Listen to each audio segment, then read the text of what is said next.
Apartheid, 70 years of racial slavery, the cruelest system in history. I often think about how the architecture of our oppression did not appear overnight in 1948, because long before the word apartheid was written into law, the land itself had already been divided by an older cruelty that fenced off our futures. My grandparents used to speak of the Natives' Land Act of 1913 as if it were a storm that never ended, because with a few strokes of a pen, it pushed the vast majority of black people onto a sliver of the land, a fraction that could never sustain our families, our cattle, or our hopes. By the time the National Party formalized apartheid, the foundations were already poured. Our labor was needed to mine gold and diamonds and to build the cities, but our presence was treated as a contamination to be controlled. Our movements monitored our families, scattered so that the wealth of the country could flow upward like a river running in reverse.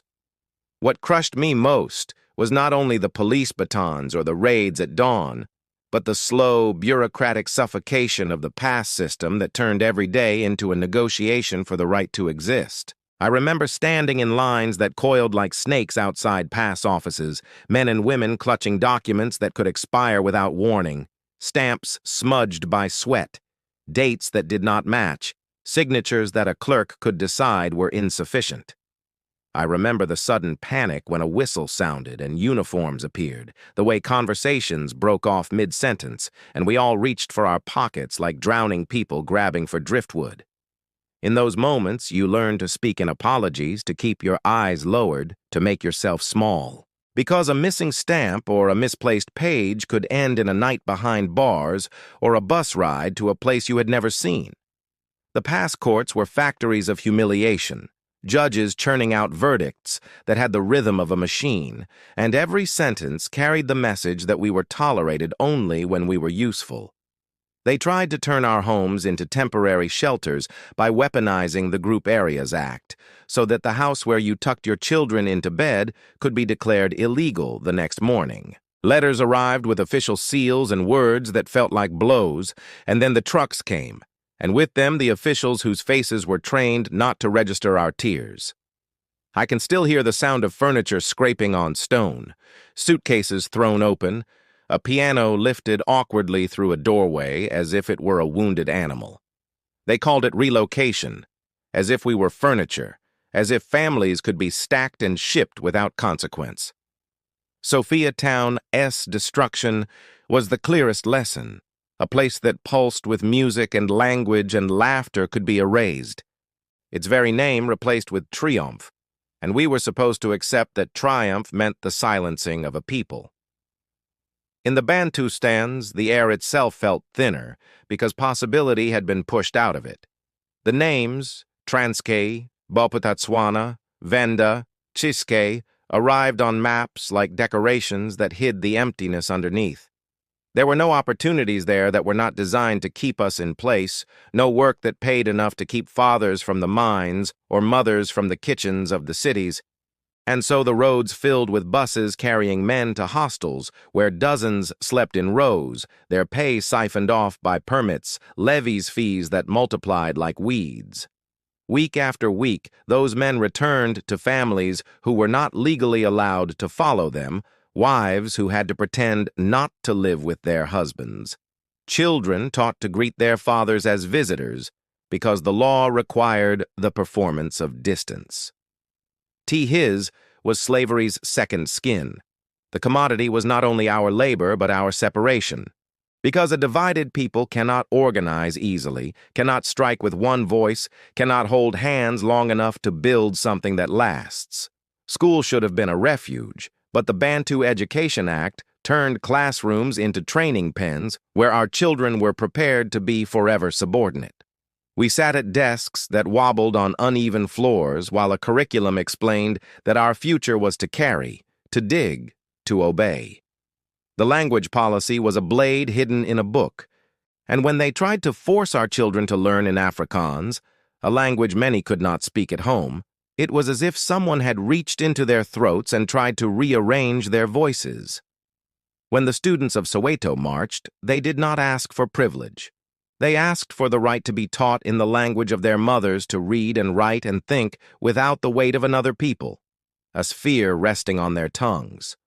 The gunshots that answered them carried a message the whole world could hear, but for those of us who lived there, the message was more intimate. Knowledge itself had become contraband, and our children had become enemies for wanting to learn.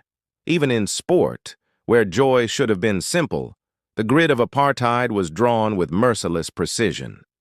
As a boy, I would pass a field where white teams ran in crisp uniforms on manicured grass while we played on dust that rose in clouds and stung the eyes. Later, when boycotts and bans isolated white South African teams, their leaders complained about politics in sport, but they had never considered the politics of telling a black child that his sprint meant nothing, that his leap would never count, that his team would never wear the nation's colors.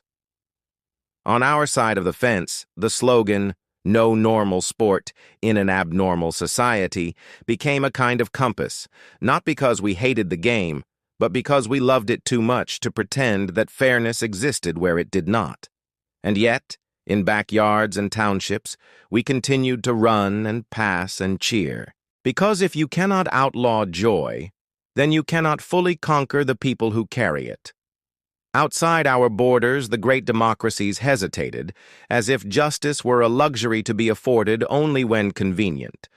I learned to read between the lines of diplomatic statements that said everything except the only thing that mattered, and I watched businessmen arrive with smiles and contracts while security forces sharpened their tools.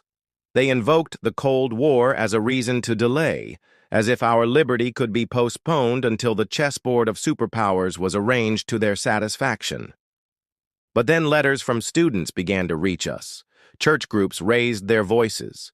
Trade unions in distant cities voted to divest from companies that profited from our subjugation, and a web of solidarity took shape, one strand at a time, until it tightened around the regime like a net. Oil embargoes starved the engines of repression.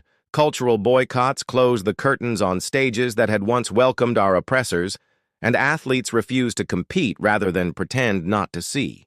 Each act was small by itself, but together they became a drumbeat that the powerful could not ignore. Inside the country, we learned to move like water, filling every space they left unguarded. The bus boycotts taught us that an empty seat could be as loud as a shout.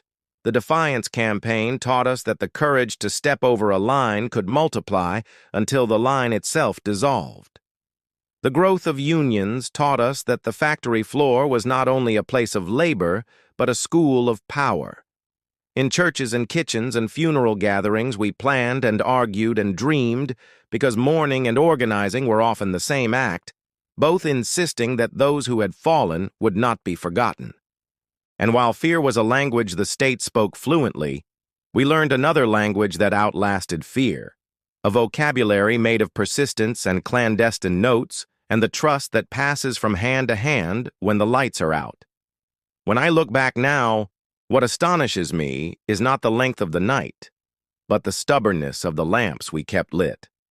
A neighbor who hid a boy under her floorboards after a raid, a teacher who taught arithmetic alongside dignity, a nurse who slipped a message into a pocket between dressings, a miner who smuggled a pamphlet into a hostel tucked beneath his cap.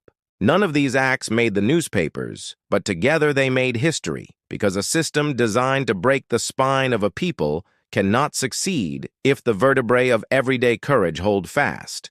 That is why, despite the ferocity of the laws and the efficiency of the machinery, apartheid could not endure. It was not merely unjust, it was unsustainable in the face of millions who refused to forget who they were. If you are hearing this and you feel anger rising like heat or sorrow pooling like rain, let it move you toward remembrance rather than despair, because the final defeat of cruelty requires witnesses who are willing to speak long after the smoke has cleared, and remind them that the next time the world asks them to look away, they have the right and the obligation to stare back until the truth is seen.